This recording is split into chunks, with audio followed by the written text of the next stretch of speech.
The education system of India is damaging your life secretly. समय व्यतीत हो जा रहा है, बस हम लोग पढ़ते चले जा रहे हैं तो ऐसे समय व्यतीत हो जा रहा है. But our primary education is very bad. It's like cancer, silent, slow but deadly. इसका डैमेज आपके मार्क्स या रिपोर्ट कार्ड्स में नहीं दिखेगा. It will hit you the day you step into the real world. College pass out करने तक आपका control आपके पेरेंट्स के हाथ में होता है और आपकी नॉलेज का कंट्रोल आपके टीचर्स के हाथ में. But right after college you are free. But this is kind of freedom that is going to scare you. You are like a bird जिसे कहा गया है उड़ो, but किसी ने डेमोन्स्ट्रेट करके उड़ना सिखाया ही नहीं. मेरे बाप ने इतनी मेहनत से पढ़ाया है, इतना कुछ करके पढ़ाया, तो मुझे कुछ करना चाहिए हटके. यही सोचकर मैं तब से भटकता रहा. आपको लगता है कि आप फिट नहीं हो रहे, but let me tell you, ये आपका प्रॉब्लम नहीं है, ये सिस्टम का फेलियर है. Failure to adapt to new standards. इस सिस्टम ने जहां कुछ 3-4 सुंदर पिचाई बनाए, वहीं बर्बाद मिलियंस ऑफ ड्रीम्स को किया, जैसे कि शायद तुम्हारा ड्रीम भी. Now that simply exposes the flaws of the system that should have been fixed years ago. आज जिस जगह को माननीय प्रधानमंत्री जी ने विद्या की काशी कही है, वो मणिकर्णिका घाट बन चुकी है महोदय. We are now finding that across the board, everybody wants a government job. Across the board, that is among the very highly skilled professionals down to the completely unskilled basic migrants. Everybody is looking for a government job. Now, before we go deeper, I want to make something very clear. This video is not made to roast our education system. वो करने से temporary satisfaction तो 100% मिलेगा, but solution 0%. You should not feel satisfied. This is a serious problem and you need to know how to escape before it's late. Mahabharat में Abhimanyu felt powerful जब उसे पता था कि चक्रव्यूह में एंटर कैसे करना है, बट क्या पावरफुल फील करने से आउटकम बेटर निकला? शायद नहीं. Abhimanyu knew how to enter but not how to escape. And that's exactly where you are right now. आपको प्रॉब्लम्स पता हैं and you feel confident about it कि हाँ भाई, मुझे तो सिस्टम और उसके फ्लॉज दोनों का पता है. That false confidence, that's exactly where dreams quietly die. और इसी को बोलते हैं confirmation bias and it's a trap. Because the moment you believe कि मैं ऑलरेडी जानता हूँ, आपका दिमाग जवाब ढूंढना बंद कर देता है. So primarily you stop learning and instead start scrolling for the proof that you are right. Video after video you keep feeding your bias जब तक सोल्यूशन कहीं बैकग्राउंड नॉइस में खो ना जाए. और आयरनी तो ये है कि इसमें सिर्फ स्टूडेंट्स नहीं, पेरेंट्स भी गिल्टी है. वो आपको बार बार कंपेयर करेंगे एक ऐसे बच्चे के साथ जो एकेडमिकली बहुत अच्छा कर रहा है. वो अपने कपूर साहब कह रहे थे कि खुशकिस्मत हो कि तुम्हारा बेटा ICE में पढ़ता है. वो क्या सोचेंगे? और अगर कहीं आपने कह दिया कि मुझे कुछ और करना है, तो वो आपको कन्विंस करने पे लग जाते हैं कि वो चीज़ कितनी डिफिकल्ट है. But at the same time वो चाहते हैं कि आप एक IITian या डॉक्टर बने, इग्नोरिंग द फैक्ट कि वो कौन सा कोई आसान काम है. Take a look at this data and trust me, ये करना और भी हार्ड हो जाता है जब स्टूडेंट्स को फोर्सफुली प्रिपरेशन के लिए भेजा जाता है. यार मैं बेअक्ल हूं, मैं नालायक, पर नहीं पढ़ना है मुझे, फॉर्म नहीं करनी IIT. मेरा जो मैंने वो ना करूं मैं. एंड एज पर मी, ये अप्रोच बिल्कुल ही गलत है. You should not judge anyone only based upon their test results. Education is beyond marks. Education is beyond grades. Education is what you learn. And it's a fact that tests do not assess your overall competency. Most of the tests focus करते हैं majorly knowledge retention पर. अब ये तो ज़रूरी नहीं है ना कि हर एक बच्चा इन्फॉर्मेशन को एक ही तरीके से रिटेन करे और सेम तरीके से समझे. अकॉर्डिंग टू रिसर्च, पेरेंट्स की बच्चों से जो उम्मीदें होती हैं पढ़ाई को लेकर, उस पर खरा ना उतर पाने की वजह से बच्चों की मेंटल हेल्थ पर बहुत बुरा असर पड़ता है. यानी कि सिस्टम फ्लॉड है, ये सबको पता है, बट हम ये नहीं समझ पाते कि हम सिर्फ उसके विक्टिम नहीं बल्कि उसके चालक भी बन चुके हैं. हम खुद ही इस गलत सिस्टम को इंटैक्ट रखने में शामिल हो जाते हैं. और इस बात को एजुकेशनल फिलोसोफर पॉलो फ्रेरे ने बहुत साल पहले ही समझा दिया था. उन्होंने कहा कि हमारा एजुकेशन सिस्टम एक बैंकिंग मॉडल की तरह काम करता है, जहां टीचर एजुकेशन को डिपॉजिट करता है और एक स्टूडेंट उसे अपने बैंक में जमा कर लेता है, यानी कि अपने दिमाग में जमा कर लेता है. मतलब कि ये सिस्टम का डिज़ाइन ही कुछ ऐसा है जो हमें मैनेज होने वाला या फिट होने वाला इंसान बना रहा है.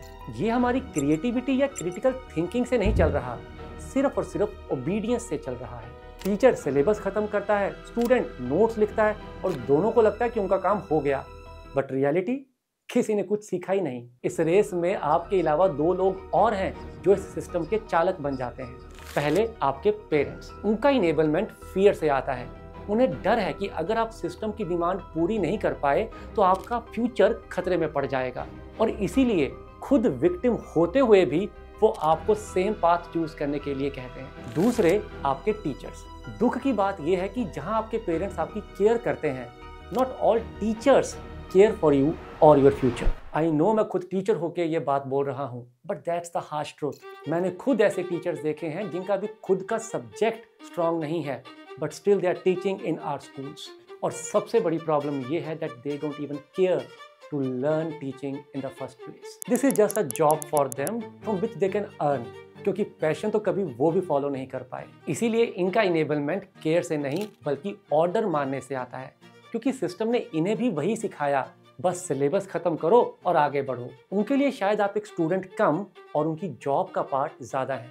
इंटेंशन चाहे सबका ठीक होगा, बट इम्पैक्ट गलत। और जब पेरेंट्स और टीचर्स दोनों ही इस फ्लॉड सिस्टम को सपोर्ट करने लगते हैं तो ये साइकिल आगे चलती ही रहती है। ना ही पेरेंट्स चेंज कंसिडर करते हैं और ना ही टीचर्स। एंड गवर्नमेंट चेंज लाएगी, इसका वेट करते करते मैं खुद स्टूडेंट से टीचर और अब टीचिंग से यूट्यूब कंटेंट क्रिएशन में आ गया। But still the change is yet to come. While we wait for change, the competition is getting tougher year by year. JEE और नीट जैसे एग्जाम्स की प्रिपरेशन के लिए पेरेंट्स अक्सर अपने बच्चे को बिना समझे ही 13-14 साल की उम्र से ही कोचिंग ज्वाइन करवा देते हैं, जहां उनकी लाइफ को डिक्टेट करते हैं उनके मॉक टेस्ट्स के results. It clearly kills their creativity. It kills the room for exploration, making you a part of race, a rat race. By the way, which is also becoming tougher year on year. हर साल लगभग 13 से 14 लाख बच्चे JEE के लिए register करते हैं और वहीं नीट के लिए ये नंबर 25 लाख है। 13 साल की उम्र में इस रेस का पार्ट बनते हैं और 18 साल में आके ये सोचने लग जाते हैं कि इस रेस का पार्ट बनना ही क्यों है। बिना इंटरेस्ट या पैशन के आप कैसे डिफरेंशिएट कर पाओगे खुद को? आप में एंड्योर करने की कैपेबिलिटीज होंगी शायद, but still that does not secure your future, nor you enjoy your present. So what do you need to do? You need to understand 2 things. First, understanding what education really means.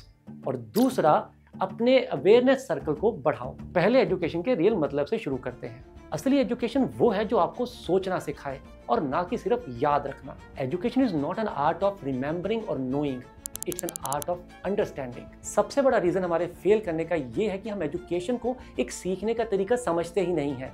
हम उसे देखते हैं financially succeed करने के तरीके से। Even success को भी आपके कॉलेज पैकेज से ही मेजर किया जाता है। एंड जब इस मोटिव से आप आगे बढ़ते हो तो you fall into that same rat race. इस एक सिंगल माइंडसेट ने पूरी फाउंडेशन को ही करप्ट कर दिया है, जहां मार्क्स रिप्लेस करते हैं क्यूरियोसिटी को, रैंक रिप्लेस करती है क्रिएटिविटी को, और safe career, well, that replaces individuality. And now comes the second one, expanding your awareness circle. अगर मैं आपसे पूछूं कि टॉप करियर्स बताइए तो बहुत चांसेस है कि आपकी लिस्ट में भी वही गिने चुने नाम होंगे, डॉक्टर, सीए, इंजीनियर या कुछ के लिए एंटरप्रेन्योर। पर आप ऐसे इकलौते इंसान नहीं है जिसकी लिस्ट में यही ऑप्शंस हैं। This is your awareness circle, small and brutal. जितना तुम्हारा अवेयरनेस सर्कल बड़ा होगा उतने ही सक्सीड करने के चांसेस बढ़ जाते हैं। तो जब बहुत सारे लोगों का अवेयरनेस सर्कल छोटा रहता है तो ऑब्वियसली वहाँ पे कंपटीशन बहुत बढ़ जाता है। इसीलिए आपको ज़रूरत है अपने अवेयरनेस सर्कल को बड़ा करने की। So now let's talk how to expand your awareness circle. इतना हार्ड नहीं है।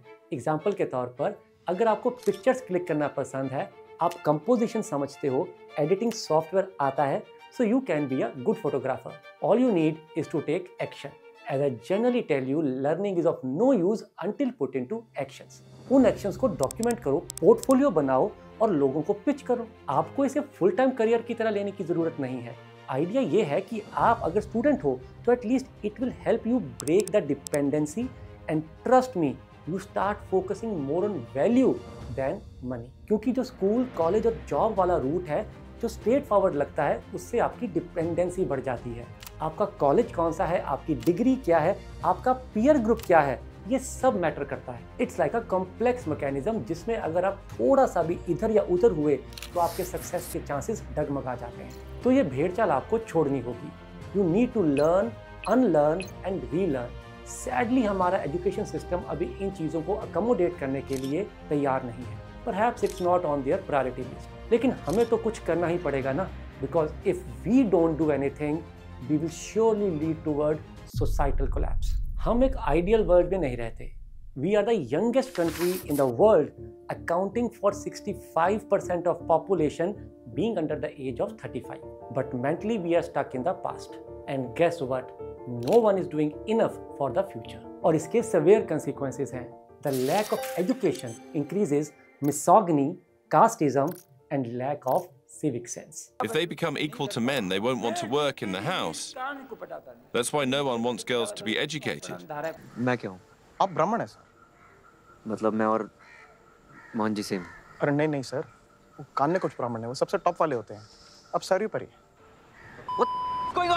क्योंकि यूथ को जो लोग कंट्रोल कर रहे हैं वो खुद के ही लर्निंग गैप को एक्नॉलेज नहीं करते, और जब हम खुद ही एजुकेट नहीं होंगे तो इन प्रॉब्लम्स को चैलेंज कैसे कर पाएंगे। इंडिया के कंट्रास्ट में जिस कंट्री ने इसे एक्नॉलेज किया, आज की डेट में वो कंट्री फ्लरिश कर रही है। जापान ने अपने सिस्टम में डिसिप्लिन को बेस बनाया, सिंगापुर ने एडेप्टेबिलिटी को, और साउथ कोरिया ने इनोवेशन को। All these 3 countries boomed in the last 50 years, और हम अभी सिलेबस और मार्क्स में ही उलझे हुए हैं। This cycle needs to end now. देखो, आप किसी भी सिस्टम को ओवरनाइट तो नहीं बदल सकते, but you can surely fix how you learn inside it. और इसके लिए आपको 3 लेवल पे काम करना होगा। Level 1 cognitive. इतने सालों से जो एक फिक्स्ड मेंटालिटी बनी हुई है उसे ब्रेक करना शुरू करो। कैसे? By asking the right questions. हर एक पहलू पे खुद से सोचो किस वजह से कौन सा बेटर है, और हाँ, रटने और याद रखने की कैपेसिटी से ज्यादा समझने पे ध्यान दो। Level 2 strategic. Build depth. किसी चीज में अगर इंटरेस्ट है तो उसे डबल डाउन करो, एक बार करके छोड़ो मत। थोड़ा टफ हो सकता है, बट अगर इंटरेस्ट को फॉलो करोगे तो खुद ही उसमें बेटर होने लगोगे। And finally level 3 emotional. Tell yourself कि आपका वर्थ आपके मार्क्स या लोगों की एप्रिसिएशन से नहीं जुड़ा हुआ। अपनी कामयाबियां और गलतियां दोनों को ओन करो। And let me tell all the students, बच्चों, आपका काम इस सिस्टम में फिट होने का नहीं है, आपका काम इस सिस्टम को आउटग्रो करने का है। And that's it for today. Always your भाई अरविंद कालिया।